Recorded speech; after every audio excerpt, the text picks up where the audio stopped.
сіздерге бағалау парағын таратып беремін. Сол бағалау парағына әр тапсырмадан өздеріңіз алған баға қойып отырасыздар, иә?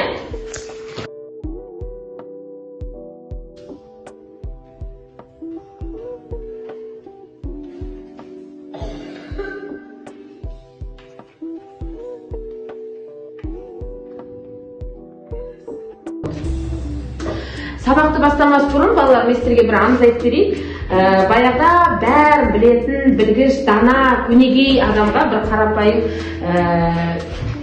кісі келіп, мынандай сұрақ қойған екен. Сіз осы бәрін біледі дейді ғой, мен сізге бір сұрақ қояйыншы, менің қолымда көбелек тұр деп айтады. Сол көбелек тірі ма, жоқ өлі түрде ма деп сұрайды ше. Сол кезде жаңағы дана адам қарап тұрады да деп айтады. Мен қазір егерде сізге көбелек тірі деп айтсам, сіз алақаныңызбен мыжып өлтіріп, маған өлі бейнесін көрсетуі мүмкінсіз. Ал егерде мен қазір өлі деп айтсам, сіз оны тірі ұшырып жіберуіңіз мүмкінсіз. Сондықтан көбелектің өмірі сіздің қолыңызда деп айтады екен. Сонда ана кісі тұрады да даналығына таң қалады. Өйткені рас қой, мен сіздерге не үшін бұл аңызды айтып тұрмын? Қараңыздар, бүгін сабақтың жақсы өтуі сіздерге байланысты және маған байланысты. Сондықтан сіздер бар, біз бар, сабағымызды жақсы өткізейік. Ал бүгін балалардың өзіндік ерекшеліктерін қолдану. Не екен? Қараңыздар, бактериялардың ерекше белгілері. Бактерияларда ядросы болмайды, ал өсімдікте ядро болады екен балалар.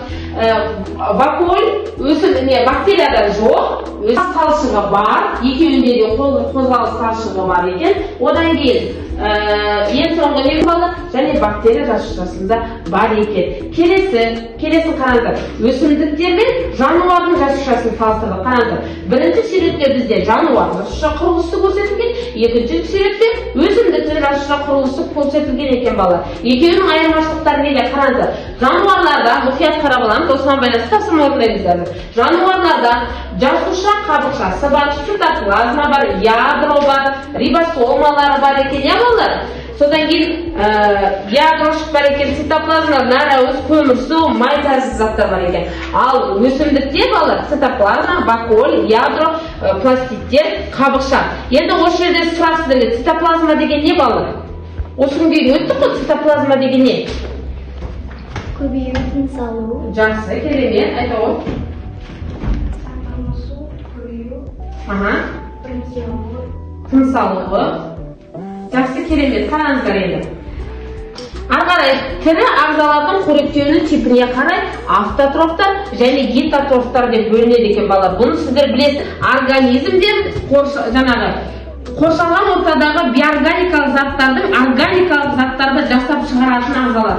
Оларға барлық жасыл өсімдіктер жатады. Яғни дегенімізде ағаш болсын, гүл болсын, яғни жасыл заттар жатады, иә балалар? Ал гетеротрофты қашы? Гетеротрофты дегеніміз жаңағы негізде дайын органикалық заттармен қоректенетін организмдер. Яғни гетеротрофты адамдар және барлық жануарлар, саңырауқұлақтар жатады. Органикалық заттар және биорганикалық заттар. Органикалық заттарға нәрауыз, көмірсу, май жатады, ал биорганикалық заттарға су мен минералды тұздар жатады екен. Сіздерге қазір түсіндіріп беремін автотрофтының бөлігі, яғни өсімдіктің дүниесінің таралуы. Қараңыздар балалар, төменгі сатыдағы өсімдіктер, жоғары сатыдағы өсімдіктер болып екіге бөлінеді. Ары қарай ол ерекшеліктеріне қарай ұлпалары бар, жеке даму кезеңінен тұрады. Мысалы, өсімдіктер дүниесі сопаралы және тұқымды болып бөлінеді. Тұқымдының өзі ашық тұқымдылар, жабық тұқымдылар, ал сопаралы болса мүк тәрізділер, қырық буын тәрізділер, қырық жапырақ тәрізділер. Яғни бұл айтып тұрғанымыз өсімдіктер түрлері. Түсініп тұрсыздар ғой, иә балалар? Бізде бірінші тапсырма балалар, бізде жаңағы жұптық тапсырма. Жұптық тапсырма, яғни екеуіңіз бірігіп жасайсыздар, иә? Тапсырма өсімдік пен жануарлар жасушалардың құрылысын атайсыз. Дескриптор астында берілген, қанша балл қойылатында берілген. Тапсырманы орындап біткеннен кейін мен сіздерге өзін бағалау парағын тараттым ғой. Осыған бірінші тапсырманы қанша балл алғаныңызды анықтап жазады екенсіз.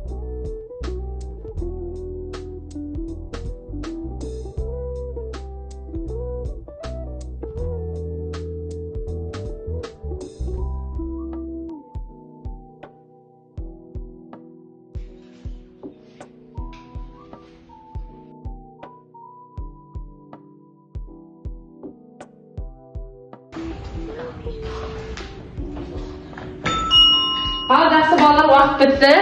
Кім тұрып жауап береді екен? Өсімдік жасушасына цитоплазма, ядро, пластиктер, қабықша, вакуоль жатыр. Хорошо. Жануарлардың жасушасын оқып бере аласыз? Вакуоль, ядро, шылық, ядро, жануар қабықшасы, цитоплазма, ядро, липосмер, митохондриялар, ядро жоқ, цитоплазма. Жасушасы, цитоплазма, вакуоль, ядро, митохондриялар, ядро жоқ.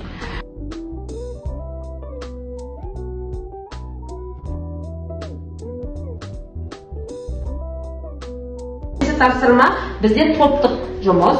Топтық жұмыста дескриптор бәрі берілген. Тапсырма былай. Бірінші тапсырма, бірінші топқа яғни автотрофты ағзалар мен гетеротрофты ағзалардың дұрыс сәйкестендіресіздер.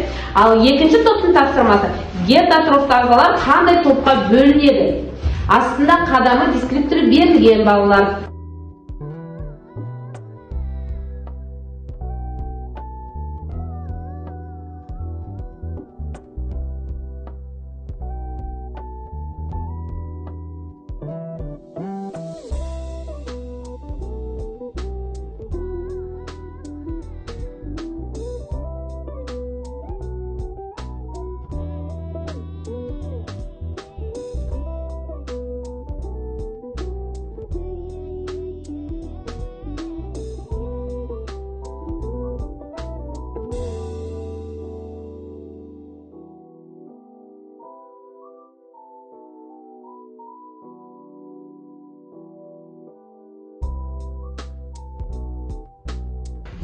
Бірінші топ дайын болып тапсырмасы бастай қойсыз.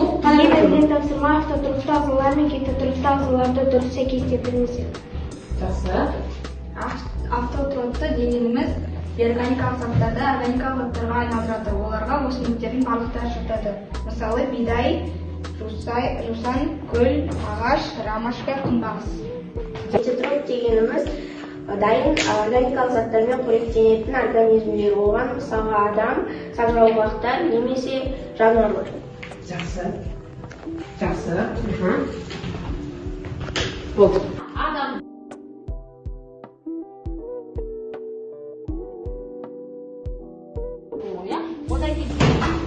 Тапсырмадан бастайық. Бізге берілген тапсырма гетеротрофты ағзалар қандай топқа бөлінеді? Жақсы. Гетеротрофты ағзалар жыртқыштар, өсімдік қоректілер, симбиоз, сапрофитті паразиттерге бөлінеді. Жақсы. Жыртқыштар мысалы қасқыр, арыстан, жолбарыс тағы да басқа. Симбиоз тоқылдақ ағаштағы құрттарды жеп, өзінің қарнын тойдырып, ағашты тазалайды. Паразиттер қандала адамның қарнын сорып, тіршілік етеді. Маса адамның немесе жануарлардың қанын қоректенеді.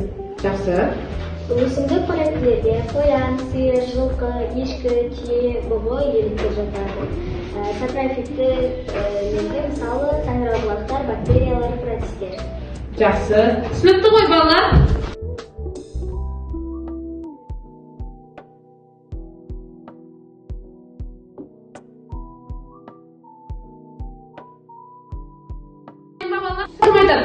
Жақсы, айтауын. Тірі ағзалардың химиялық құрамы екіге бөлінеді: органикалық, бейорганикалық. Органикалыққа нәр, от, көмірсулар, май жатады. Бейорганикалыққа су, минералды тұздар жатады. Жақсы. Бүгінгі сабаққа кері байланысты бағдаршам әдісі арқылы берсеңіздер, келіп, білесіздер ғой, жасыл түс сабақты түсінбей болсаңыздар, сары түс егерде қиындық туғызған, түсінбей қалған жерлеріңіз болса, ал қызыл болса мүлдем түсінбеген болды. Жақсы, келіңіздер.